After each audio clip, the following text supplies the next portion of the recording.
સેવાનો આપણી અંદર પૂરેપૂરો. તમે બધું કરી શકશો, જો રાષ્ટ્ર નહીં બચાવી શકો તો શું થશે? રાષ્ટ્ર બચાવો શું કરવું? કે ધર્મ.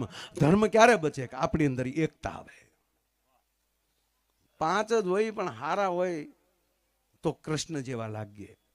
પણ જે વડીલો હામાં બરબરિયા કરતા હોય, આ દુર્યોધન કર્યું હું? રાજા ધૂતરાષ્ટ્ર મજબૂર કરી દીધો, તો તમે ક્યાં એમ, તો તમે ક્યાં એમ. દુર્યોધને જેને સેવાડાના નાના માણસ કે આવી વ્યક્તિ સાથે આખા ભીષ્મ જેવા ન બોલી શકે, ત્યારે કૃષ્ણ કહેતો હોય, એને તો બહુ અલગ શબ્દ વાપર્યો છે કે હે અર્જુન, આના વિનાશ માટે હું જન્મ લેતો હોઉં છું. પરિત્રાણાય સાધુનામ, આ સંતોનો અને આવા વડીલોના પરિત્રાણ કરવા માટે હું આવતો હોઉં છું. વિનાશાયચ દુષ્કૃતામ.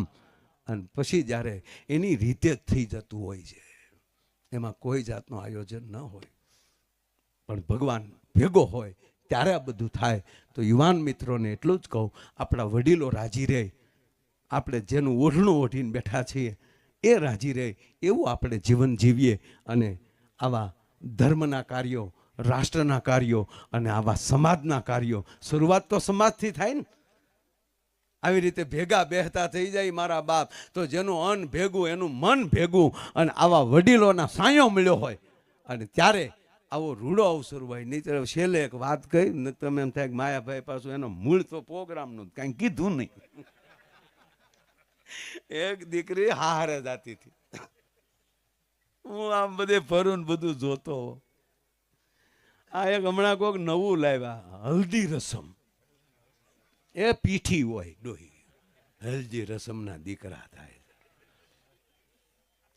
નહીં, મેં ફરીવાર છેલ્લી વાર કહું કે તમારી ડિઝાઇન બદલવી જોવે, પણ તમારી ધાતુ ન બદલી જવી જોવે. હું કોણ છું એ ભૂલાઈ ન જાય, એ ધાતુ ન બદલવી.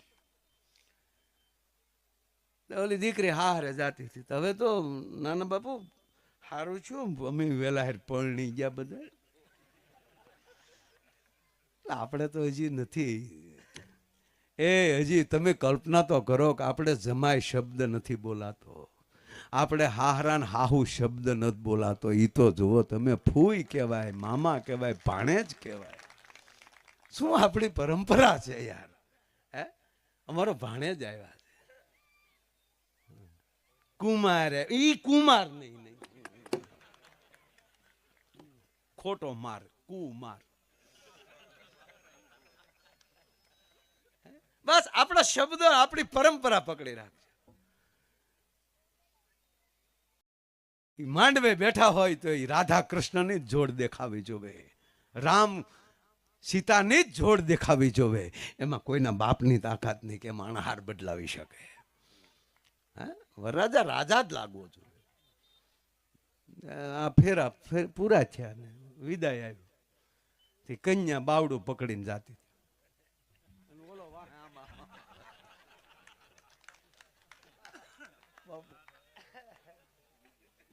જોશો નું ફ્રેશ હોય.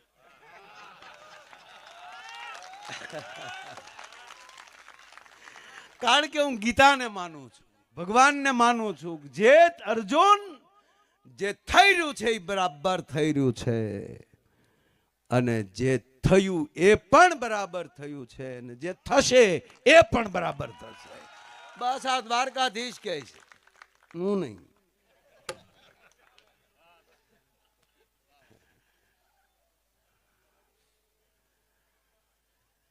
કન્યા હવે વિદાય થાય બાપુ, એટલે આખું ઘર રડતું હોય ને વિદાય વખતે. આવજો બેની આવજો, કાગળ પત્ર, વિદાય ગીત હાલતા હોય. તે તો બહુ કેમેરા ઉતાર્યા હોય, જોયું હોય. અમારી કરતા વધારે કેમેરા વાળાને ખબર હોય, કારણ કે નજીકથી પાડતા હાસુ હાસુ રોવે છે, ખોટું ખોટું રોવે. પછી અમુક અમુક તો આવડા પાછા ડિલેટ કરતા હોય કે આ કાઢો ભૂંડું લાગશે.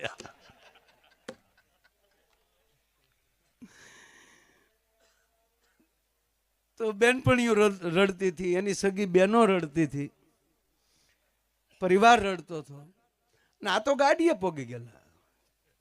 તો વરરાજો બે હામું જોવે, આ કન્યા નહોતી રોતી, બોલો. કન્યા તો મજબૂતાઈથી બાવડું પકડીને હાલી જતી હતી. તો ઓલો બિચારો ઢગેશ, એને થયું કે આ કેમ નથી રોતી એમ. તે વરરાજાને વહેમ આવ્યો કે મને એટલો બધો સારો લાગ્યો હશે ને એટલે થયું કે ઘરના ભલે રડે પણ આવો વરરાજો મળ્યો તો થોડું રડવાનું હોય. અને આ વરરાજાને અમુકને આમ ખોટે ખોટી હવા આવી જાય કે હું વરરાજો હારો છું એટલે કરતા. રહેવા દે, હજી આ નથી કાંઈ ખુલ્યું. ઘરે આવશે જ ખબર પડશે.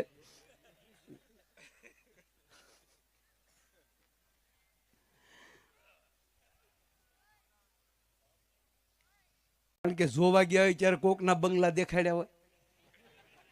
કન્યા ઘરે આવે પછી ન ખબર પડી જાય કે બસ આમાં કાંઈ હું આ તો બસ તપાસે બેઠા હું કે તારા પપ્પાએ એટલો ખર્ચો કર્યો બધું મેં વેચી નાખ્યું, એટલે અમારી ઉપર હું કેમ ના કરતો. એટલે વરરાજો આમ એની હાળીઓ સામું જોતો હતો, નાની સામું જોતો. તા તો એને ઠોહો માર્યો બાઈ. ન્યા હું ટગર ટગર ડોળા કરો, તમારા ડોળા આમ કઈ હોખ ન લાગતું, બેહો ગાડીમાં એમ કરીને ઘૂસતો માર્યો તો ભગ દઈને ગાડીમાં પડી ગયો. ઓલો કે પૂરું છું આવતા ના અંધાણ મળવામાં માટે.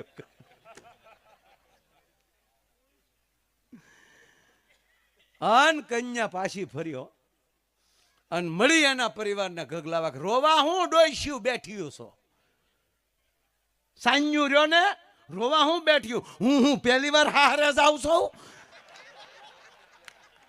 પછી ગામને ખબર પડી કે આ એટલે રોવે કે હવે રેજે મારી માં.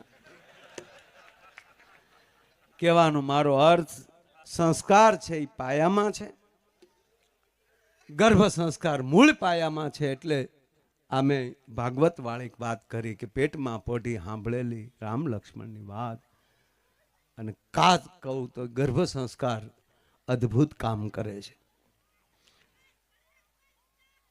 પાયામાં ગર્ભ સંસ્કાર.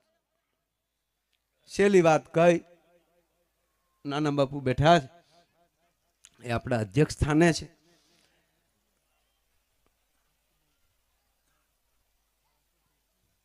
ટૂંકી વાત લઈ લો. અભિમાન્યુનું મૃત્યુ થાય છે. સાંભળજો મારા બાપા. અને બેન સુભદ્રા છે એ કાંડા પછાડીને રડે છે, માથે કાંડા પછાડે છે. અભિમાન્યુ ઉભો થાવ બેટા, ઉભો થા દીકરા. હવે તમે કલ્પના કરો કે જેનો મામો શ્રી કૃષ્ણ હોય, સુભદ્રા જેવી જનેતા હોય, અને અર્જુન જેવો જેનો બાપ હોય, અને એની સબ જ્યારે શરીર પડ્યું હોય, બેનને કેટલો પાવર હોય. મારો ભાઈ કૃષ્ણ છે. કૃષ્ણ આવે છે, ટૂંકી વાત લઈ લો. ગડગડતી ડોટ મૂકે છે સુભદ્રા, ભગવાનને ડોકે ટીંગાઈ જાય છે. ગોપાલ ગોવિંદ એકવાર આને ઊભો કર, પછી જોઈ લે મારા દીકરાનો ઝપાટો. એકવાર આને ઊભો કર. વિધર્મીઓએ ભેગા થઈ આને માર્યો છે. કૃષ્ણ કાંઈ બોલતા નથી, કેવલ કૃષ્ણને એક માહુડા છે. રુદનની પરાકાષ્ઠા થાય છે. બેન છાતીમાં ઢીકા મારે કે ગોવિંદ તને કહું, મારા દીકરાને નીતિ નિયમોને નેવે મૂકીને આ લોકોએ માર્યો છે. ત્યારે ભગવાન કૃષ્ણ બોલે છે એ જ વાત એટલી કે સુભદ્રા સાવધાન, બાવડું પકડીને ઝટકો માર્યો. સાવધાન સુભદ્રા, આવા વીરવર પુરુષની વાહે રડવું એ અપમાન છે.